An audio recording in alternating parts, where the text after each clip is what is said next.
राम राम मंडळी. तर सकाळची सगळी कामं आटपून आम्हाला सगळं दुपारचं सगळं करून चहा पाणी वगैरे सगळं करून आम्हाला जायचं होतं आज एका कार्यक्रमाला. आणि हे दुपारी उठल्यानंतर मिहीरला आईंनी असं खिडकीत उभं केलं तर तो एकदम तिकडे निघून गेला आणि येईच ना, किती ये म्हणायला लागलो. तो हसत बसला कोपऱ्यात जाऊन. आईंना इतकं टेन्शन आलं होतं की अरे बापरे, आता का बाहेर कसं येईल. मग आईंनी मला बोलवलं, पटकन त्याला बाहेर घेतलं, त्याचा हा खाऊ करून घेतला, दूध करून घेतलं. मिष्टीला इथे पोळीची फ्रँकी करून दिली होती.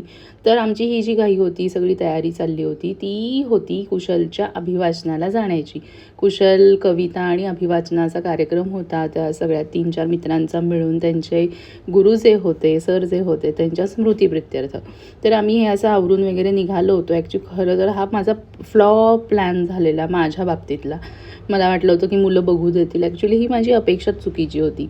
मुलं कसं काय एवढं शांत बसणार आहेत खरं तर.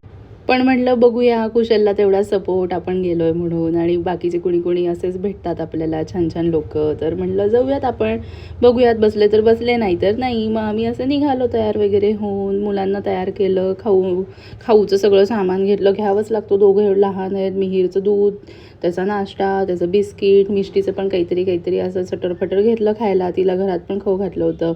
हे आमचे नेहमीचे रिक्षावाले काका आहेत. आमच्याकडे खूप वर्ष झालं येतात. आमच्याकडे काही कुणाला कुठेही जायचं असू दे, आम्ही ह्यांनाच बोलवतो. अगदी ते घरचेच झालेले आहेत आमच्या असं. आणि हे असं निवेदनाचा वगैरे कार्यक्रम सुरू झाला. हळूहळू लोक येत होती. इथं मिहीरला आजी घेऊन बसली होती, माझी आई घेऊन बसली होती. आणि असं चालू झालं आणि जोरात मिहीर ओरडला, बाबा बाबा करत.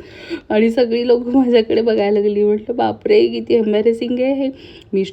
मिष्टी पण शांत बसत नव्हती. तिला फोन लावून दिला तर तिने फोनचा आवाज एवढा मोठा करून ठेवला की अजून लोक सगळे बघायला लागले. मग काय, मी, मिष्टी आणि मिहीर आम्ही तिघेही आले बाहेर आणि चिकरा मारल्या, फिरलो केलं.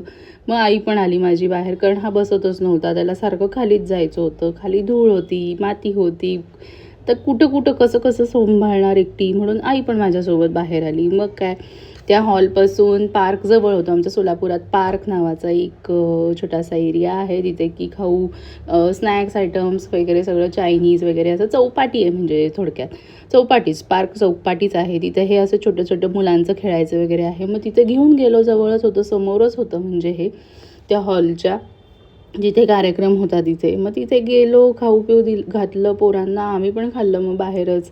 म्हटलं आता बाहेर थांबून तर किती काय काय करत बसणार, चला आपण पण खाऊन घेऊ. मिष्टीला नूडल्स आवडतात, मिष्टीसाठी नूडल्स, माझ्यासाठी मंचुरियन, ही अशी चटणी पुरी, पावभाजी, असं सगळं ऑर्डर केलं आणि आलो घरी.